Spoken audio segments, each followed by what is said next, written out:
Ritesh Gupta is telling me कि Golgi complex तक हो गया है. दैट बेसिकली मींस या ये लास्ट लेक्चर होगा राइट 11th का.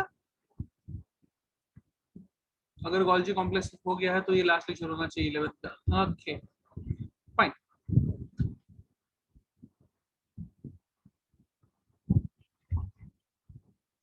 I need everybody cameras to be on.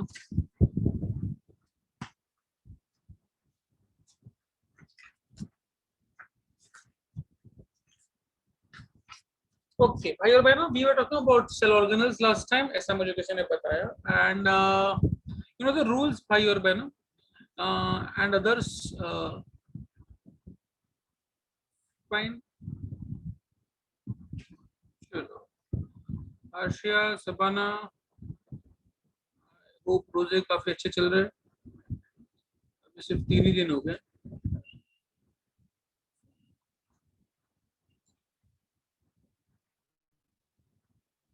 रखे हैं ना रोजे? तो फिर मालूम पड़ा मैं पूछ रहा हूँ. हम लोग खा पी के बैठे इधर. Okay.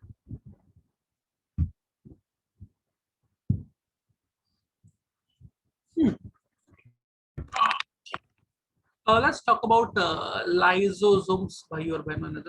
Lysosomes. The word lysosomes.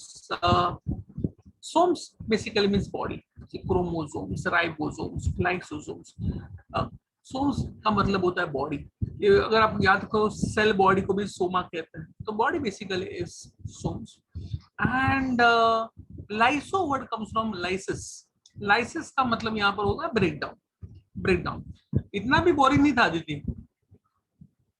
इतना भी नहीं था बोरिंग. अभी चालू नहीं किया तो इतना मुंह फाड़ के सब मगर जैसा बोल रही तो बड़ी बना. ओके. तो लाइसोसोम्स होता क्या है? मेम्ब्रेन बाउंड ऑर्गेनेल्स है बेसिकली. और इस मेम्ब्रेन बाउंड ऑर्गेनेल्स के अंदर कुछ एंजाइम्स है. एंजाइम्स जो किसी ना किसी चीज को तोड़ सकते हैं, डिस्ट्रॉय कर सकते हैं, कंप्लीटली खत्म कर सकते हैं. फाइन.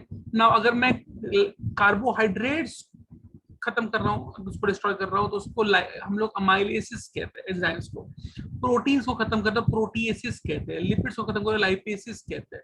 सो बेसिकली न्यूक्लिक एसिड्स को डिस्ट्रॉय करते तो न्यूक्लियसिस कहते हैं.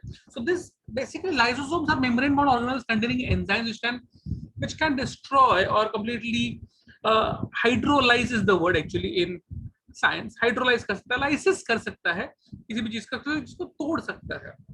फाइन. अब ये क्यों करना है? इससे अगर सिंपल भाषा में समझाऊं मैं आपको तो बेसिकली 2 टाइप के लाइसोसोम्स होते हैं. आपने बचपन में पढ़ा था ये. एक अगेन मैं समझ में नहीं मैं क्यों पढ़ा रहा हूँ ये सब कुछ सबको. फाइन. मतलब मेरी मीटिंग में अभी 45 क्या 46 के आसपास बच्चे हैं और आते जा रहे आते जा रहे आते जा रहे. फाइन. क्यों आ रहे हो भैया? अगर आप नीट के बच्चे नहीं हो तो आपका तो हो गया ना भाई. एंजॉय. कितने एग्जाम होने वाली है. करो एंजॉय. खाली वो सैटरडे मॉर्निंग को उठ के बैठे हो लेक्चर में. हाँ नीट के इंसान हो तो बात अलग है. क्यों खाली वक्त अपना टाइम वेस्ट करो? इंजीनियर लोग तो मतलब एब्सोल्यूट टाइम वेस्ट कर रहे हैं अपना इधर.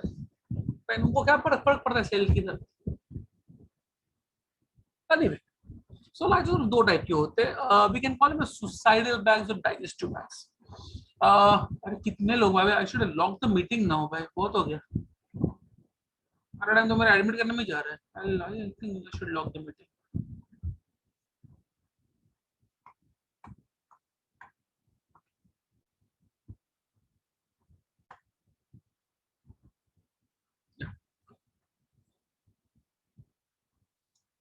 So suicidal bags or digestive bags होते हैं lysosomes. And what do I mean by this? See, बहुत सिंपल. अगर मैं अपना एग्जांपल दूं यहाँ पर तो यहाँ पर मेरे बाजू में मेरे विंडो के बाजू में यहाँ पर वर्षा बहिर का विंडो है. मेरे बाजू में शिखा का विंडो है. मेरे बाजू रितेश गुप्ता का विंडो है. फाइन. तो अगर मैं मेरे मेम्ब्रेन में से एंजाइम निकले और शिखा को डिस्ट्रॉय कर दे, वर्षा को डिस्ट्रॉय कर दे, रितेश को डिस्ट्रॉय कर दे. फाइन. वर्षेज, रितेशेज, शिखेज नाम के एंजाइम स्पिल कर दे. फाइन. तो मैं उनको मार रहा हूँ, बाजू वाले को मार रहा हूँ, तो वो हो जाएगा डाइजेस्टिव बैग. फाइन. अगर मैं एंजाइम स्पिल कर दूं अपने ही सेल के अंदर और मैं खुद ही ठप करके मर जाऊं, फाइन, सुसाइड बॉम्बर जैसे, तो मैं कहूंगा सुसाइडल बैग. तो दो टाइप के होते हैं। अगर बाहर के सेल्स को मार रहा है, बाजू वाले सेल्स को मार रहा है, तो उसको हम लोग कहते हैं हेटेरोफेजी। हेटेरोफेजी। अगर खुद के सेल्स को मार रहा है तो उसको हम लोग कहते हैं autophagy. Autophagy is the word. Autophagy थोड़ा इंपॉर्टेंट है, तो मैं इसको समझाता हूँ। पहले क्या होता है, अगर एक लाइसोसोम है, ठीक है, नॉर्मल लाइसोसोम है, तो उसको हम लोग कहते हैं प्राइमरी लाइसोसोम। एंजाइम से भरा हुआ membrane bound organelle is your primary lysosome. ये एक चीज है जिसको हम लोग को मारना है। फाइन। एक मरा हुआ सेल है, समझो कोई प्रोटीन है, कोई लिपिड है, उसको मारना है। दिस थिंग इसको मारना है, it's an endocytic vesicle. Endocytic vesicle, primary lysosome, endocytic vesicle. Primary lysosome इस एंडोसाइटिक वेसिकल से चिपक जाएगा। So primary lysosome plus endocytic vesicle जब दोनों साथ में आते हैं उसको हम लोग कहते हैं सेकेंडरी लाइसोसोम या हाइब्रिड लाइसोसोम। ये बनने के बाद एंजाइम जाएंगे वेसिकल के ऊपर, उसको डिस्ट्रॉय कर देंगे। अब जो बचेगा, सब खत्म होने के बाद, पूरा डिस्ट्रॉय होने के बाद जो बचेगा उसको हम लोग कहते हैं रेसिडुअल वेसिकल। रेसिडुअल वेसिकल या रेसिडुअल बॉडी कह सकते हैं। रेसिडुअल बॉडी ये अनडाइजेस्टेड मैटर है, जो डाइजेस्ट नहीं हुआ वो रेसिडुअल मैटर। फाइन। ये हो गया हेटेरोफेजी।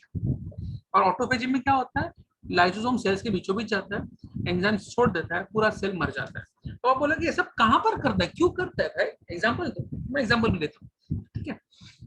If I talk about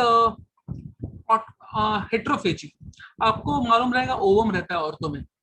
fine. यहाँ पर जितनी भी औरतें हैं सब औरतों में ओवम रहेगा, सब औरतों में ओवम रहेगा। फाइन। और यहाँ पर जो कुछ कुछ मर्द है उन लोगों में स्पर्म भी रहेगा। सब में मालूम नहीं। ओके ओके, लेकिन मर्दों में स्पर्म रहता है और औरतों में ओवम रहता है। जब डिंचक होता है, फाइन, तो डिंचक होने के बाद क्या होता है, स्पर्म जाता है ओवम के पास, चारों तरफ से घेर लेता है ओवम को बहुत सारे स्पर्म्स। फाइन। स्पर्म के हेड पे, स्पर्म के हेड में, fine, there is lysosome. Fine. Lysosome release करता है एक एंजाइम जिसका नाम है हाइलुरोनिडेज। भूल जाओ, मैंने कुछ नाम बोला नहीं, एक्चुअली बोलूंगा हाइलुरोनिडेज, मैं आता है मुझे बोलने को, हाइलुरोनिडेज। ओके। वो एंजाइम रिलीज करता है, स्पर्म का हेड एंजाइम रिलीज करता है। ये एंजाइम ओवम के सेल्स को मार देता है। जब ओवम के आजू बाजू के सेल्स मरेंगे तो स्पर्म आराम से ओवम के अंदर घुस पाएगा। ओवम के आजू बाजू सेल्स को स्पर्म मार रहा है। This is heterophagy. Heterophagy, are you getting my point? Fine. ये एक चीज है। दूसरा मैं ऑटोफेजी के बारे में बात करूंगा। जब आप माँ के पेट में थे, आपकी उंगलियों के बीच में ना एक बार मेम्ब्रेन हुआ करती थी, एक्चुअली मेम्ब्रेन हुआ करती थी। तो आप उंगलियां आइदर साथ में उठाते थे, साथ में बंद करते थे, ऐसा ऐसा नहीं कर सकते थे। धीरे धीरे क्या हो गया, ये मेम्ब्रेन गायब हो गई, ये मेम्ब्रेन गायब हो गई, मेम्ब्रेन गायब हो गई। या अगर मैं बोलूं फ्रॉग का बच्चा, फ्रॉग के बच्चे को टैडपोल कहते हैं, टैडपोल। फाइन। वो मछली सरी, इट लुक्स लाइक मछली, उसको पूंछ रहती है, वो स्विमिंग करता है। जैसे से बड़ा होता है, फ्रॉग बनता है, वो उसको हाथ और पैर आ जाते हैं और उसकी पूंछ गायब हो जाती है। गायब होती है मतलब क्या, अपना मेम्ब्रेन गायब होता है मतलब क्या, गायब भी अब कुछ नहीं होता। वहां पर जितने भी सेल्स है, जितने भी सेल्स है, हर सेल में जो लाइसोसोम है वो बीच में आएगा, फटेगा, पूरा सेल डिस्ट्रॉय हो जाएगा और धीरे धीरे सारे सेल्स मर जाएंगे और वो पार्ट गायब हो जाएगा। अपने ही सेल्स को मार रहा है, क्यों मार रहा है? बिकॉज आपको उंगलियां मूव कर रही है। फ्रॉग की टेल के हर सेल में लाइसोसोम मर जाता है, क्यों मर जाता है? बिकॉज टेल गायब करनी है। सो अगर आपके बॉडी को कुछ पार्ट नहीं चाहिए, कोई पार्ट नहीं चाहिए, तो ऑटोफेजी करेगा। अगर दूसरा कुछ पार्ट नहीं चाहिए, वो सेल चाहिए, जिससे बाजू वाला सेल नहीं चाहिए, तो उसको हेटेरोफेजी कहेंगे, हेटेरोफेजी। फाइन। तो ये दो, ये लाइसोसोम का बात है। और एक बात मैं सिखाऊं, और दो तीन चीज सिखाती जाता हूँ। तो वैक्यूल, वैक्यूल प्लांट सेल में बहुत इंपॉर्टेंट है, हमारे सेल में नहीं। वैक्यूल का बेसिकली मतलब आई कैन से गोनी, गोनी है। माइंड सेल के अंदर एक बहुत बड़ा सा बैग है, प्लांट सेल में तो बहुत बड़ा, प्लांट सेल का तो काफी सारा हिस्सा वैक्यूल से भरा हुआ रहता है। Vacuole is also membrane bound organelle. Membrane का नाम याद रखना, एमसीक्यू में आता है, टोनोप्लास्ट। टोनोप्लास्ट नाम का मेम्ब्रेन है और प्लांट सेल में बहुत बड़ा वैक्यूल है। एनिमल सेल में तो होते ही नहीं है, अगर रहेंगे तो भी दो तीन चिंटले पिंटले इधर उधर रहेंगे। Not important in animal cell, animal cell में इंपॉर्टेंट है ही नहीं। प्लांट सेल में बहुत ज्यादा इंपॉर्टेंट है। तो उनके अंदर चीजें भरी हुई रहती है, लिक्विड भरा हुआ रहता है, लिक्विड के अंदर काफी सारी चीजें भरी हुई रहती है और उस लिक्विड को हम लोग प्यार से कहते हैं सेल सैक। Sac, sac. उसके अंदर अमाइनो एसिड्स हो सकते हैं, विटामिन हो सकते हैं, प्रोटीन हो सकते हैं, मिनरल्स हो सकते हैं, काफी सारी चीजें उसके अंदर भरी हुई हो सकती है। फाइन। सो प्लांट्स का वो स्टोर हाउस है, बेसिकली प्लांट का गोडाउन है वो, vacuole. Vacuole. Fine. 90% of the plant cell, is vacuole. 90% of the plant cell is vacuole. So plant cell के लिए बहुत इंपॉर्टेंट होता है वैक्यूल, हमारे लिए नहीं। एनिमल सॉरी अपना जो अमीबा बिम्बा होता है ना, अमीबा, उसके अंदर काफी इंपॉर्टेंट। अमीबा में क्या होता है ना, आई शो यू।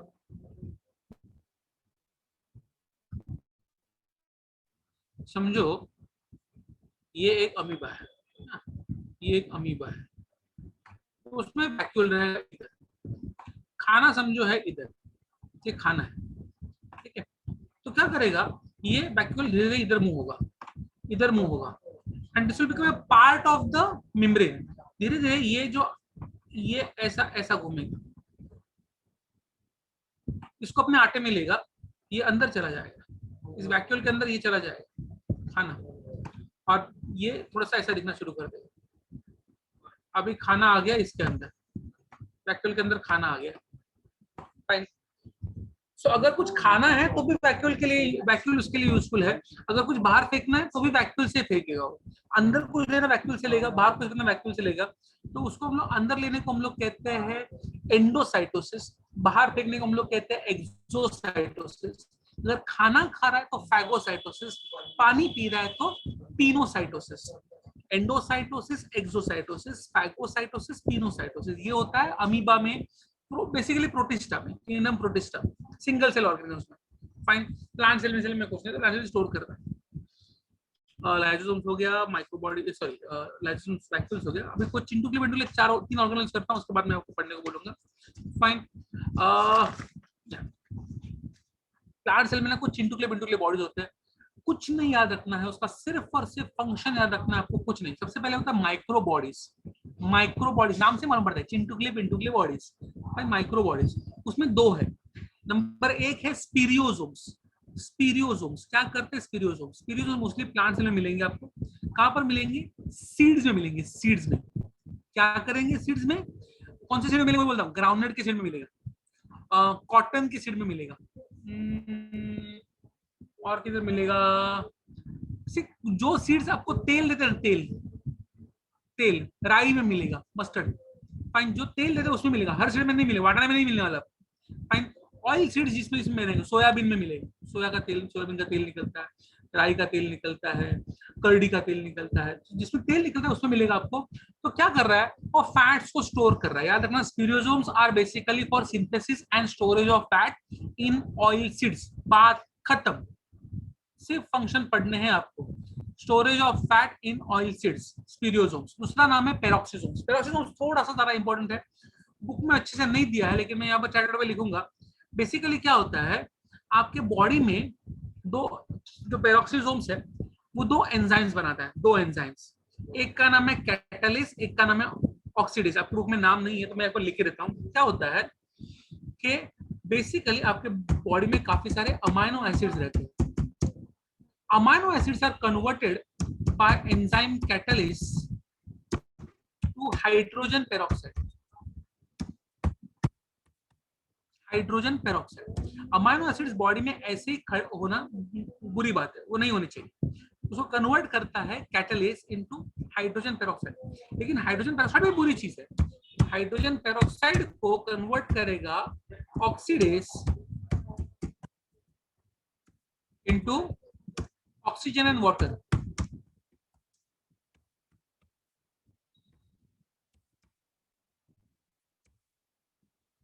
तो अमाइनो एसिड्स को पहले ब्रेक डाउन किया जाता है हाइड्रोजन पेरोक्साइड में, उसको ब्रेक डाउन किया जाता है ऑक्सीजन वाटर में। अभी वो सेफ हो गया, अभी वो सेफ हो गया। तो अमाइनो एसिड्स भी सेफ नहीं है बॉडी के अंदर, ना हाइड्रोजन पेरोक्साइड है। O2 एंड H2 ठीक है।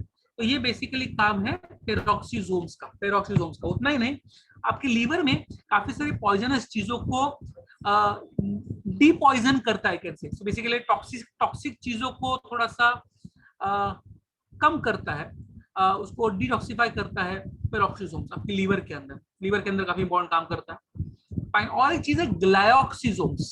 ग्लायोक्सीसोम्स ये भी आपको सीड में मिलेगा। सीड जब आप पानी के अंदर डालते हो, जमीन के अंदर डालते हो, रात के अगर आप खाना वगैरह पानी के अंदर डालोगे रात को, नॉर्मली जमीन के अंदर डालते हो। जमीन के अंदर डालने के बाद एक चीज होता है, इंग्लिश में लोग कहते हैं germination. I don't know if you heard about it, germination. उसको छोटा सा रेडिकल निकलता है, छोटा सा प्लूमुल निकलता है, थोड़ा सा स्टेम निकलेगा, थोड़ा सा रूट निकलेगा। ये कब निकलेगा, सीड के अंदर काफी सारा खाना रहता है, फाइन, फैट्स रहते हैं, फैट्स, फैटी एसिड्स। ग्लायोक्सिजोम जो होते हैं सीड के अंदर, वो कन्वर्ट करते हैं फैटी एसिड्स को शुगर में, शुगर में। ये शुगर सीड एब्जॉर्ब करेगा, उसको यूज करेगा, उससे एनर्जी बनाएगा, और उस एनर्जी की वजह से धीरे धीरे उसमें नया स्टेम और रूट आएगा। जब तक फैटी एसिड शुगर में कन्वर्ट नहीं होते, तब तक सीड उसको यूज नहीं कर पाएगा। मैंने पहले बोला, फैट्स को स्टोर कौन करता है? स्टीरियोसोम्स। स्टीरियोसोम्स फैट्स को स्टोर करता है सीड के अंदर, और उसको यूज करवाने का काम, फैट्स को कन्वर्ट कर शुगर में कन्वर्ट करने का काम करता है ग्लायोक्सिजोम्स। ग्लायोक्सिजोम्स। फाइन, सिर्फ फंक्शंस पढ़ने इन तीनों के। I will like to open a books, read lysosomes, vacuoles, microbodies, glycosomes। Basically page number 50 और 51 पढ़ना है आपको, पेज नंबर 50 51 पढ़ना है आपको।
सबसे पहले तो क्या पूछा है, polymorphic basically having different different structures और in this case having different different functions. कभी हेट्रोफेजी करता है, कभी ऑटोफेजी करता है, उसमें उसका स्ट्रक्चर भी अलग दिखते हैं। तो पॉलीमॉर्फिज्म का बेसिकली मतलब होता है मॉर्फो वर्ड आता है स्ट्रक्चर से, मॉर्फो मतलब स्ट्रक्चर, पॉली मतलब अलग अलग। फाइन। मैलिग्नेंट सेल का मतलब होता है कैंसर सेल। हाइलोनेटेज मैंने बोला ना, एंजाइम होता है स्पर्म के अंदर जो ओवम को मारता है, ओवम के बाजू में सेल्स को मारता है, उसको हाइलोनेटेज कहते हैं। हाइपरटोनिक से कैसा, अगर मेरे पास दो सॉल्यूशंस है और दोनों की कॉन्सेंट्रेशन एग्जैक्टली सेम है तो मैं उसको कहूंगा आइसोटोनिक है। एक का कॉन्सेंट्रेशन ज्यादा है, दूसरा का कम है, जिसका कॉन्सेंट्रेशन ज्यादा है उसको मैं हाइपरटोनिक कहता हूँ, जिसमें कॉन्सेंट्रेशन कम है उसको हाइपोटोनिक कहता हूँ। सो आइसोटोनिक मतलब two solutions having same concentration, और एक में ज्यादा एक में कम होगा तो एक हाइपरटोनिक दूसरा हाइपोटोनिक हो जाता है। डिसमेंटलिंग का मतलब बेसिकली मेरा बच्चा करता है ये, नई गाड़ी लेके दूं तो 2 घंटे में उसके पुर्जे पुर्जे अलग कर देता है, डिसमेंटल कर देता है, टुकड़े टुकड़े चारों टायर अलग अलग कर देता है, पूरा डिसमेंटल कर देता है उसको। फाइन। सेमी परमिएबल, कुछ चीजों को जाने देगा कुछ चीजों को नहीं जाने देगा, बाहर अंदर बाहर। फाइन। टोनोप्लास्ट मेम्ब्रेन का नाम है वैक्यूल के। अनपैलेटेबल, इसको हम लोग खा नहीं सकते, या जिसको जो पसंद नहीं उसको अनपैलेटेबल कहते हैं। फैगोसाइटोसिस, सेल खाता है, फैगोसाइटोसिस मतलब सेल खाता है। फाइन। अरे बाहेर गेलेली, नम्रता वाघबारे बोल रही है अरे बाहेर गेलेली। नम्रता वाघबारे, अलग बाहेर अग बाहेर गेलेली का मतलब होता है आई वेंट आउटसाइड। ये बुक में किधर है, अरे बाहर गेलेली, what ever.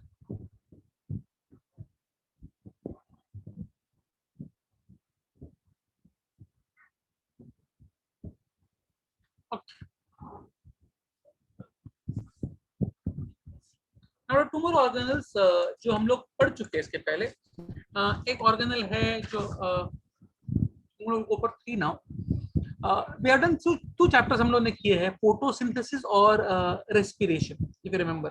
Fine. Photosynthesis and respiration हम लोग कर चुके हैं। So we basically going to talk about two organelles now, mitochondria and chloroplast. I will show you mitochondria, उसके बाद बात करूंगा। हम लोग पहले भी कर चुके हैं माइटोकॉन्ड्रिया के बारे में, काफी डिस्कस कर चुके हैं, लेकिन फिर भी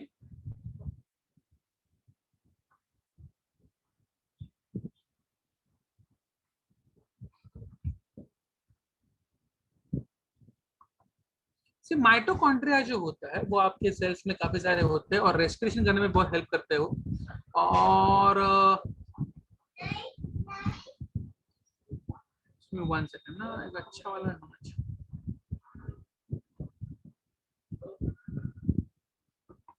Okay,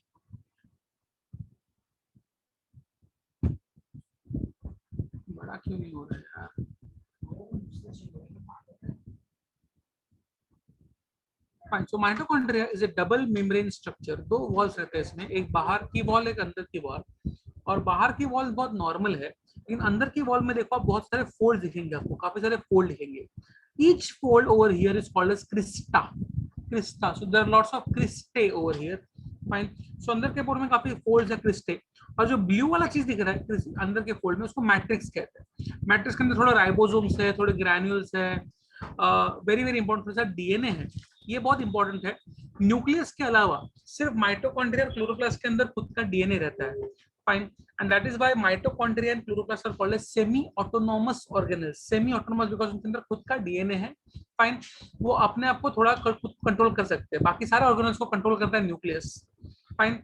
माइटोकॉन्ड्रिया एंड क्लोरोप्लास्ट नहीं, they are semi autonomous organelles, semi autonomous organelles. तो बाहर की वॉल है, अंदर की वॉल में फोल्ड्स है, जिसको हम लोग क्रिस्टे कहते हैं, और उसके अंदर है मैट्रिक्स जिसके अंदर काफी सारी चीजें, जैसे मैंने बोला राइबोसोम्स है, ग्रैन्यूल्स है, डीएनए है। फाइन। और एक बहुत इंपॉर्टेंट चीज है अंदर के वॉल में, अगर मैं ड्रॉ करके दिखाऊं तो आपको यहाँ पर। फाइन। इसके अंदर ना ऐसे स्ट्रक्चर्स रहेंगे, ऐसे स्ट्रक्चर्स रहेंगे। फाइन। ऐसे स्ट्रक्चर्स रहेंगे पूरे वॉल के ऊपर, मतलब ऐसा वॉल रहेगा तो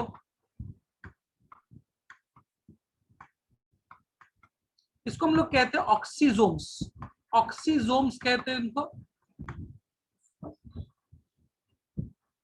और ये ऑक्सीजोम सबसे इंपॉर्टेंट चीज है, इसको F1 F0 पार्टिकल भी कहते हैं। वो थोड़े से ऐसे दिखते हैं, वो ऐसा गोला रहेगा, ऐसा स्टॉक रहेगा, और इसका बेस रहेगा। This is an oxysome. ये पूरे मेम्ब्रेन के अंदर के साइड पे मिलेंगे आपको ऑक्सीजोम्स। और ऑक्सीजोम में दो चीज रहती है, हेड को हम लोग प्यार से कहते हैं F1 पार्टिकल और इसको हम लोग कहते हैं F0 particle. So that's why they're called as F1 F0 particles as well. Fine. और ये जो ऑक्सीजोम है इसमें रहता है एक बहुत इंपॉर्टेंट चीज, इसका नाम है एटीपी सिंथेस। एटीपी सिंथेस, नाम ही बहुत क्लियर है, इसमें एटीपी बनता है, इसमें एटीपी बनता है। So this is a very very very very important part. Protons को, हाइड्रोजन प्रोटॉन्स को अपने में से सुर करके उसमें छोड़ते हैं। यहाँ ऊपर से हाइड्रोजन प्रोटॉन जाएंगे, नीचे से हाइड्रोजन प्रोटॉन्स बाहर निकलेंगे। सो हाइड्रोजन पंपिंग होता है, इसमें से एटीपी बनता है। डिटेल में नहीं घुसेंगे हम लोग यहाँ पर, but this is basically the most important part of your mitochondria. Oxysome, oxysome fine, जहां पर एटीपी बनता है, हाइड्रोजन पंपिंग से एटीपी बनता है। फाइन। दूसरा चीज मैं बात करूंगा प्लास्टिड्स। प्लास्टिड्स किसी प्लांट सेल में मिलेंगे आपको प्लास्टिड्स, एनिमल सेल में नहीं मिलते। अलग अलग टाइप के प्लास्टिड रहते हैं डिपेंडिंग ऑन पिगमेंट्स कौन से या कलर कौन से। अगर कलरलेस रहेगा तो उसको हम लोग कहते हैं ल्यूकोप्लास्ट। मैं यहाँ पर नाम मुश्किल वर्ड यहाँ पर लिख रहा हूँ। फाइन। अगर कंप्लीटली कलरलेस रहेगा तो उसको हम लोग कहते हैं ल्यूकोप्लास्ट। ल्यूकोप्लास्ट में तीन अलग अलग टाइप के प्लास्टिड रहते हैं। ल्यूरोप्लास्ट, एल्यूरोप्लास्ट, एलायोप्लास्ट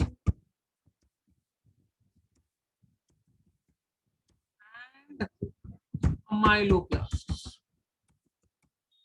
अमाइलोप्लास्ट स्टोर करेगा स्टार्च, अमाइलोप्लास्ट स्टोर करेगा स्टार्च। एलायोप्लास्ट स्टोर करेगा ऑयल और एल्यूरोप्लास्ट स्टोर करेगा प्रोटीन। तो ये तीनों स्टोरिंग बॉडीज है। और ल्यूकोप्लास्ट कलरलेस बॉडीज, कलरलेस होते हैं। एल्यूरो स्टोर करता है प्रोटीन, एलायो स्टोर करता है ऑयल, अमाइलो स्टोर करता है स्टार्च। इतना याद रखना, एमसीक्यूज में आता है। फाइन। कलर वाले में दो अलग अलग टाइप रहते हैं। कलर वाले में होता है क्रोमोप्लास्ट। क्रोमोप्लास्ट में बेसिकली दो होते हैं।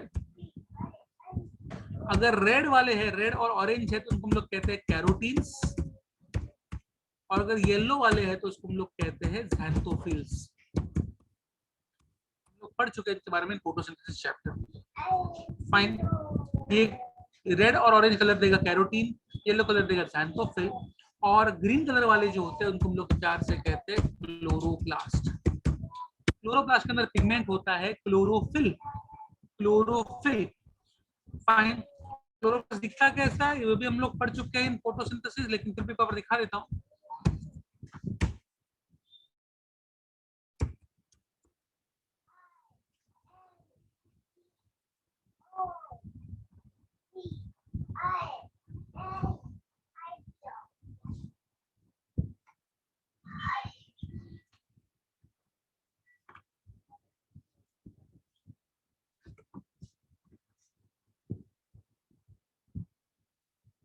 क्लोरोप्लास्ट भी डबल मेम्ब्रेन स्ट्रक्चर है, इसमें दो मेम्ब्रेन्स है और मेम्ब्रेन के अंदर काफी सारा जेल काइंड ऑफ थिंग, इसको स्ट्रोमा कहते हैं, स्ट्रोमा।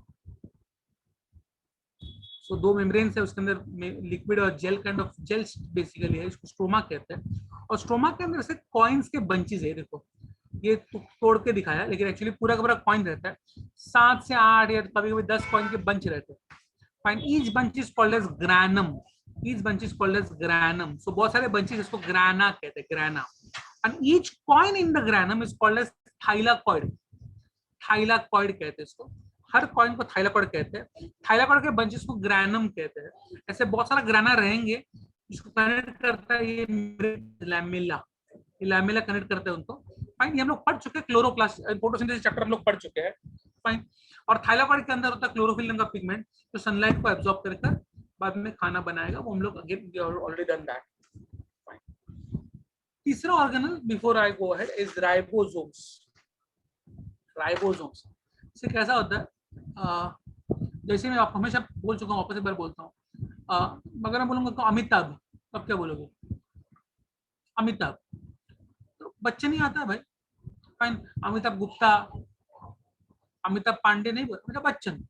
फाइन। विराट तो कोहली बोलोगे, मानो नहीं, विराट शर्मा भी हो सकता है। विराट भंसाली भी हो सकता है, नहीं, विराट कोहली। फाइन। तो ऐसे रात को मैं 3 बजे में आपको उठाऊं और नींद में उठाऊं, आपको बोले राइबोसोम राइबोसोम, तो आप क्या बोलोगे? Protein protein protein. फाइन। इतना फिक्स कर लो माइंड में कि राइबोसोम का सरनेम है प्रोटीन। जहां जहां राइबोसोम रहेगा वो प्रोटीन बनाएगा। राइबोसोम का बेसिक काम है protein, protein factories in your body. Fine. वो खुद बनते हैं दो चीजों से, जिसका नाम है आरएनए एंड प्रोटीन। फाइन। और हमेशा राइबोसोम ना दो टुकड़ों में रहते हैं, हमेशा दो टुकड़ों में रहेंगे। और जब प्रोटीन बनाने का रहेगा, दोनों टुकड़े साथ में आकर एक टुकड़ा, एक राइबोसोम बन जाता है। So there is smaller ribosome, the bigger ribosome, and they come together to form one ribosome. जब प्रोटीन बनाने का रहेगा, प्रोटीन बना के हो गया वापस, तो अपने घर, तो अपने घर में, मैं अपने घर पे, प्रोटीन बनाने का वापस साथ में आ जाएंगे। So there are two different ribosome, smaller one, bigger one, which come together to form one ribosome, one ribosome. बहुत साल पहले की बात है भाई बहनों, स्वीडबर्ग नाम के भाई साहब थे, स्वीडबर्ग, स्वीडबर्ग। तो उसने काफी सारे राइबोसोम्स, अलग अलग टाइप के राइबोसोम्स लिए, एंड ही बेसिकली सॉ के सॉल्यूशन के अंदर कितने जल्दी वो नीचे बैठ जाते हैं। You can call it sedimentation बोल सकते हो या प्रेसिपिटेशन बोल सकते हो। जब वो घुमाते हैं, अल्ट्रा सेंट्रीफ्यूगेशन मशीन में घुमाते हैं, तो कितने जल्दी वो नीचे बैठ जाते हैं, कितनी जल्दी वो प्रेसिपिटेट हो जाते हैं। फाइन। तो उसका स्पीड क्या है, दैट स्पीड, कितनी जल्दी नीचे बैठते हैं, कितनी जल्दी सेडिमेंट होते हैं, that speed basically is called as Svedberg unit, Svedberg unit. तो सिर्फ मजाक मजाक में समझा देता हूं आपको। बैक्टीरिया के अंदर जो राइबोसोम्स है, छोटा राइबोसोम जो होता है वो होता है 30S वाला राइबोसोम, 30 स्वीडबर्ग वाला राइबोसोम। और बड़ा जो होता है वो होता है 50S वाला राइबोसोम। फाइन। और जब दोनों मिल जाते हैं और एक बन जाता है, वो जो बड़ा, एक बड़ा वाला राइबोसोम है, उसका स्पीड होता है, इन दोनों से ज्यादा होता है एक्चुअली, वो होता है 70S। ये मैथमेटिक्स नहीं है, बायोलॉजी है। तो 30, 50, 80 नहीं होता यहाँ। छोटे पार्टिकल का स्पीड 30 है, बड़े पार्टिकल का 50 है, जॉइंट पार्टिकल का स्पीड 70 है। तीन अलग अलग स्पीड्स है हमारे सेल में। छोटे पार्टिकल का, छोटे राइबोसोम का स्पीड 40S है, बड़े राइबोसोम का स्पीड 60S है, और जो जो ज्वाइन हो जाते हैं तो स्पीड उनसे भी ज्यादा रहता है, 80S। Bigger the size of the ribosome, faster is the sedimentation. Faster is the sedimentation. Fine. Ribosome, सिर्फ राइबोसोम दो टाइप के रहते हैं। आइदर वो किसी ऑर्गन को चिपके हुए रहेंगे, लाइक एंडोप्लाज्मिक रेटिकुलम के अंदर चिपके हुए हैं, या क्लोरोप्लास्ट के अंदर है, या फिर आपके माइटोकॉन्ड्रिया के अंदर है, या फिर ऐसे ही साइटोप्लाज्म में ऐसे आराम से घूम रहे इधर उधर, फ्री राइबोसोम्स। बट बेसिकली किधर भी रहेंगे, काम एक ही करेंगे, प्रोटीन, प्रोटीन बनाएंगे। Fine. Right now, I'll ask you to read page number 52, 53, and 54. Point number 9, point number 10, and point number 11. Do not read point number 12. 9, 10, 11. That is mitochondria, oxysomes, mitochondria, plastids, and ribosomes.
चीजों को पकड़कर cell के are पार लेकर जाए, cell wall cell membrane के are पार लेकर जाए, cell के बाहर से अंदर या बाहर से अंदर लेके जाए, पार्टिकल को पकड़कर लेकर जाए, उनको हम लोग, वैसे प्रोटीन्स को हम लोग पोरिन्स या पार्सन्स पार्टिकल्स कहते हैं। फाइन। सो अगर मेम्ब्रेन परमेबल नहीं भी हुआ तो भी पोरिन्स की वजह से चीजें अंदर बाहर हो सकती है। एंडोसिम्बायोन थियरी से अगर आप ध्यान से देखो तो माइटोकॉन्ड्रिया और क्लोरोप्लास्ट के ऑर्गेनेल्स को अगर आप ध्यान से देखो तो उसके अंदर सब कुछ है। उसके अंदर डीएनए है, उसके अंदर आरएनए है, उसके अंदर राइबोसोम्स है, उसके अंदर सब कुछ है। और उतना ही नहीं, क्लोरोप्लास्ट और माइटोकॉन्ड्रिया का अगर आप साइज देखो तो it is as good as a prokaryotic cell. Fine. तो ऐसा मानना है साइंटिस्ट लोग का कि किस पहले बहुत साल पहले की बात है, यूकैरियोटिक सेल जब नए नए बने थे उन्होंने प्रोकैरियोटिक सेल को निगल लिया, एक्चुअली निगल लिया। फाइन। समझो उसने प्रोकैरियोटिक सेल को निगल लिया और फिर क्या हो गया, जो जिस सेल को निगला है वो सेल धीरे धीरे उसने सेल वॉल छोड़ दिया। जो प्रोकैरियोटिक सेल को निगला था उसका सेल वॉल निकल गया और दोनों सेल एक बन गए। Fine.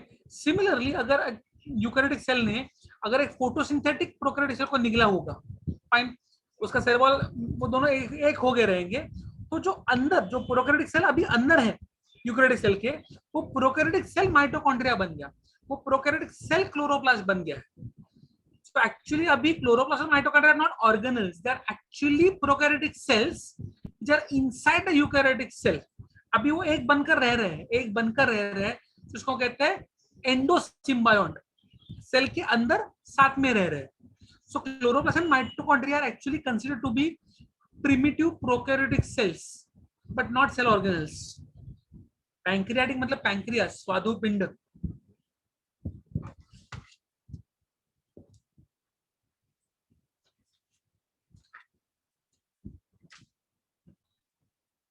Okay, 2 parts left।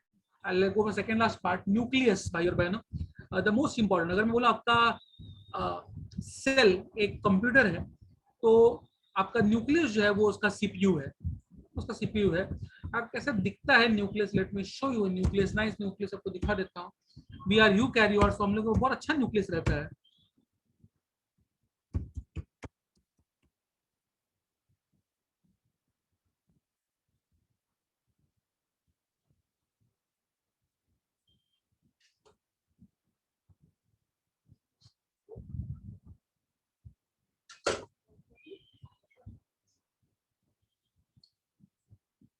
Okay, so this is how a nucleus looks like। Fine. पूरा गोल रहता है, इससे सीजन बॉल या गोल्फ बॉल से दिखेगा। फाइन। अगर आप ध्यान से देखो इसकी जो मेम्ब्रेन है सो डबल वॉल मेम्ब्रेन रहती है, जैसे ऐसा मेम्ब्रेन रहेगा। फाइन। ऐसे, और ये मेम्ब्रेन है। फाइन। और कहीं कहीं पर ये मेम्ब्रेन जो रहता है वो कनेक्टेड रहता है एंडोप्लाज्मिक रेटिकुलम से। At some places is connected with endoplasmic reticulum, not all places, at some places is connected with endoplasmic reticulum। Fine. So ये डबल वॉल मेम्ब्रेन रहता है यहाँ पर। फाइन। इसके बीच की जो जगह है, ये वाली जगह, उसको हम लोग कहते हैं perinuclear space, perinuclear space. Fine. ये ईआर है, उसके ऊपर राइबोसोम्स भी रहते हैं कभी कभी। फाइन। इसके अंदर एक पतला सा मेम्ब्रेन है, आपके बुक में इसका मेंशन नहीं रहेगा, बहुत पतला सा मेम्ब्रेन है इसके अंदर, नाम है उसका फाइब्रस लैमिना। फाइब्रस लैमिना नाम का मेम्ब्रेन रहता है अंदर, पतला मेम्ब्रेन रहता है, आपके बुक में इसका नाम नहीं रहेगा। फाइन। और ये जो आपको दिख रहा है, यहाँ पर एक होल दिखेगा आपको, यहाँ पर एक होल दिखेगा। सो न्यूक्लियर मेम्ब्रेन के बीच इसमें होल दिखते हैं, इसका नाम है nuclear pores. Nuclear pores, nuclear pores चीजों को अंदर बाहर जानने को परमिशन देता है। इसके अंदर जो लिक्विड है, इसका जो लिक्विड है उसको हम लोग कहते हैं न्यूक्लियोप्लाज्म या कैरियोलिम्फ। न्यूक्लियोप्लाज्म या कैरियोलिम्फ, उसके अंदर प्रोटीन्स है, मिनरल्स है, सॉल्ट्स है, सब कुछ है। लेकिन सबसे इंपॉर्टेंट चीज जो है इसके अंदर एक गोला है फाइबर्स का, नाम है न्यूक्लियोलस। न्यूक्लियोलस, न्यूक्लियोलस उस सेल्स में ज्यादा रहेगा जो कुछ ना कुछ बनाती है, कोई एंजाइम बनाती है, कोई हार्मोन बनाती है, तो उसमें न्यूक्लियोलस ज्यादा मिलेंगे। कभी कभी बड़ा न्यूक्लियोलस मिलेगा, कभी 2 न्यूक्लियोलस मिलते हैं। और जो सेल कुछ नहीं बनाती, फाइन, उसमें न्यूक्लियोलस नॉर्मली नहीं रहते। और सबसे इंपॉर्टेंट चीज न्यूक्लियोप्लाज्म के अंदर होता है ये धागा। ये धागे का नाम है क्रोमैटिन। क्रोमैटिन नाम का धागा है। फाइन। और क्रोमैटिन को अगर ध्यान से देखो तो क्रोमैटिन नथिंग बट ऐसा डीएनए रहता है, डीएनए का धागा रहता है। फाइन, तो लोग क्रोमैटिन कहते हैं यहाँ पर। फाइन, और इसके अंदर आपका सब ये पूरा डीएनए रहता है, इसके पार्ट्स को जीन्स कहते हैं हम लोग। धीरे धीरे क्या होता है, ये धागे को गुंडाला जाता है प्रोटीन्स के ऊपर, प्रोटीन्स का नाम है हिस्टोन प्रोटीन्स। हिस्टोन प्रोटीन्स धीरे धीरे कॉइल करेंगे, धीरे धीरे कॉइल करेंगे और हमको मिलेंगे क्रोमोसोम्स। क्रोमोसोम्स मिलेंगे। अगर कॉइलिंग बहुत ज्यादा टाइट है तो डीएनए ज्यादा रहेंगे, उसको हम लोग कहते हैं यूक्रोमैटिन। और कॉइलिंग ऐसा हल्के हल्के से कॉइलिंग किया, आराम से कॉइलिंग किया, तो थोड़ा डीएनए कम रहता है, उसको हम लोग कहते हैं हेटेरोक्रोमैटिन। हेटेरोक्रोमैटिन सो कॉइलिंग के ऊपर होता है कि कितना ज्यादा डीएनए कितना कम डीएनए। फाइन, आपके सेल में 46 क्रोमोसोम्स रहते हैं हमेशा। फाइन, आई डोंट थिंक और कुछ है। एक बार न्यूक्लियस पढ़ लो मजाक मजाक में, पेज नंबर 54 55 न्यूक्लियस पढ़ लो एक बार, फिर आगे बढ़ते हैं।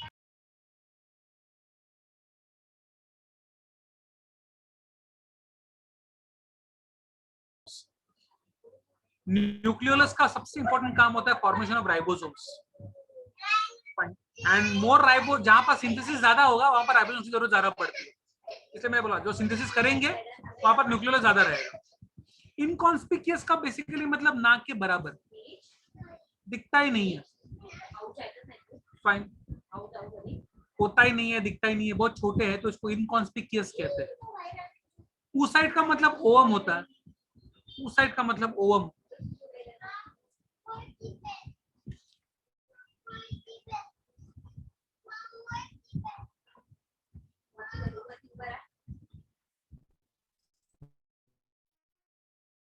रुआन एक मिनट, डायपर बदल।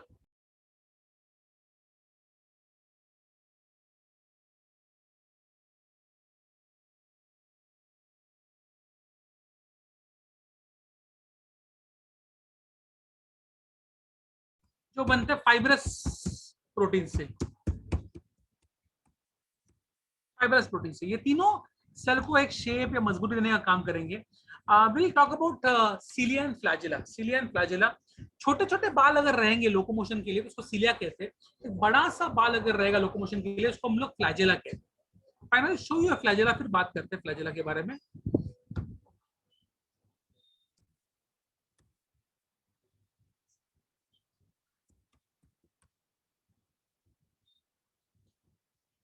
नॉर्मली जब फ्लैजेला की बात होती है, एक सिंगल बड़ा सा बाल रहता है फ्लैजेला, सीलिया बहुत छोटे छोटे बाल रहेंगे।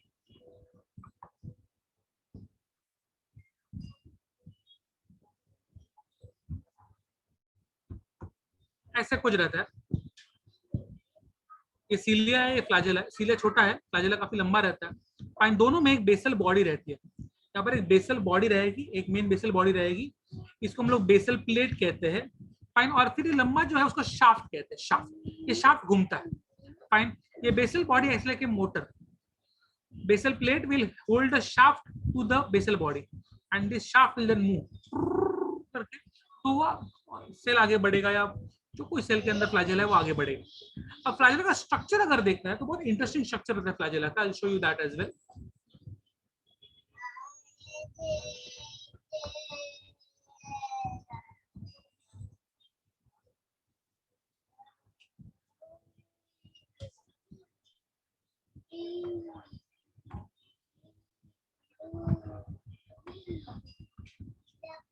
सिर्फ फ्लैजेला के अंदर लंबे लंबे लंबे लंबे माइक्रोट्यूब्यूल्स रहते हैं। Lots of microtubules will see in flagella, उसको हम लोग 9+2 अरेंजमेंट कहते हैं। मैं आपको दिखा देता हूँ, बाद में आपको समझ में आ जाएगा अपने आप।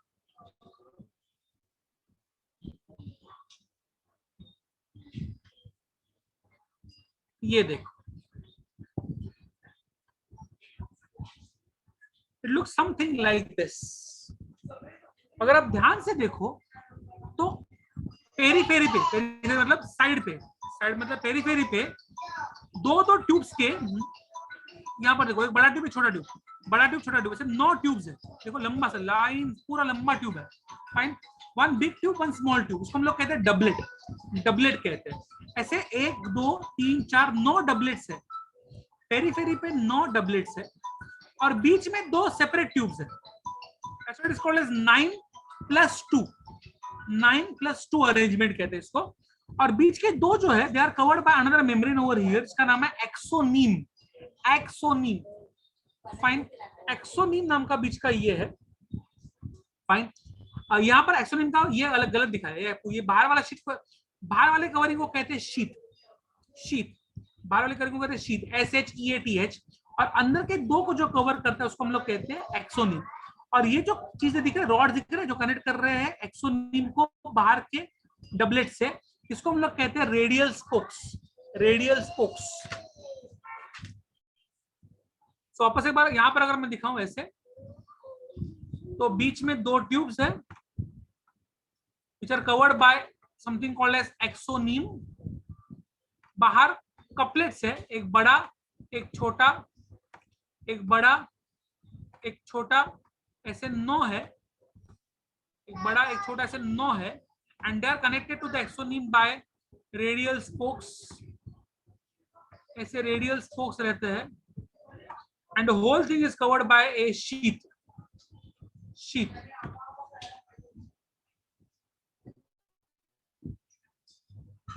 फाइन, ये है आपका फ्लैजिला, फ्लैजिला आपके स्पर्म की टेल में फ्लैजिला रहता है, स्पर्म की टेल में फ्लैजिला रहता है। फाइन, सेल डिवीजन चैप्टर पढ़ा था मैं आपको, सेल डिवीजन चैप्टर पढ़ाया था, उसमें सेंट्रियोल नाम की चीज रहती है, सेंट्रियोल।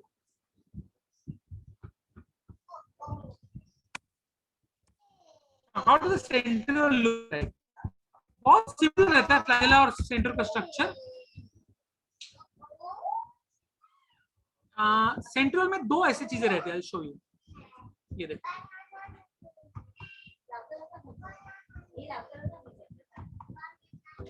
होल्ड ऑन, ये देखो,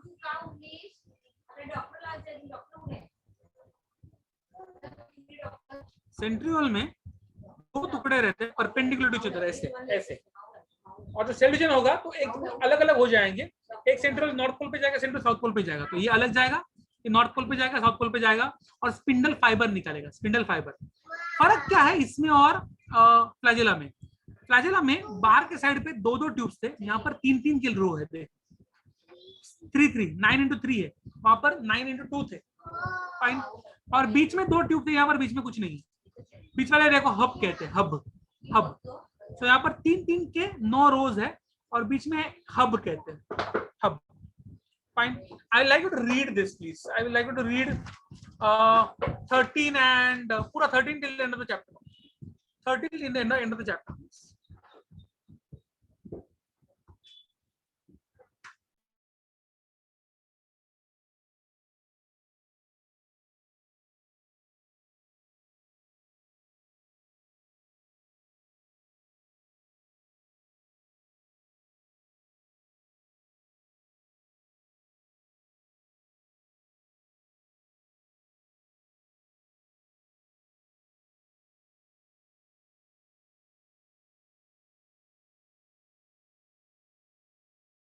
और कुछ बचा नहीं है ना पूरे अपना इसमें? You have finished the whole portion now I suppose. बाकी सबका हो गया, फिजिक्स केमिस्ट्री मैथ्स का हो गया पोर्शन, बाकी है?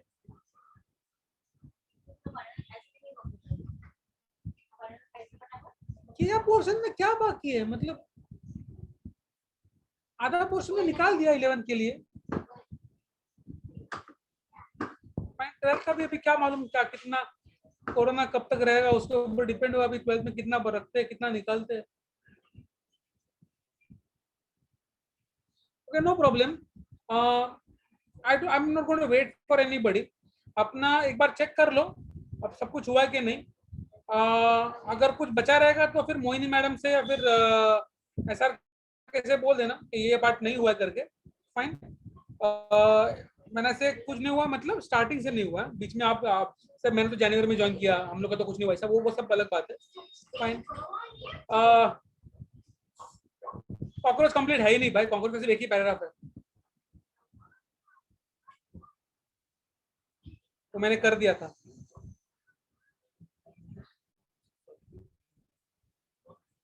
चलो bye bye for now, and I think next time से 12th ही चालू करूंगा।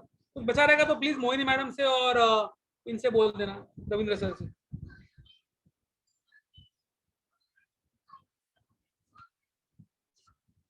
फोर्टीन चैप्टर का क्या बात करे करिश्मा? ह्यूमन न्यूट्रिशन का वो एक ही पार्ट है भाई। क्वेश्चरकर मरासमस समझाया मैंने, क्वेश्चरकर मरासमस मुझे याद है, अच्छे से याद है। क्वेश्चरकर मरासमस वाला पार्ट मैंने समझाया है, हाल ही में समझाया था, अभी भी समझाया था। Okay bye bye. 8 चैप्टर में कुछ नहीं, नथिंग नथिंग नथिंग। फिर भी कुछ रहेगा, मैं देख लेता हूँ। नीट के लिए पढ़ाऊंगा, नीट के लिए पढ़ाऊंगा, नीट के चैप्टर वापस पढ़ाऊंगा, जो भी नीट के लिए अलग से है वो। फाइन, 11 के लिए पोर्शन खत्म है। चलो बाय बाय।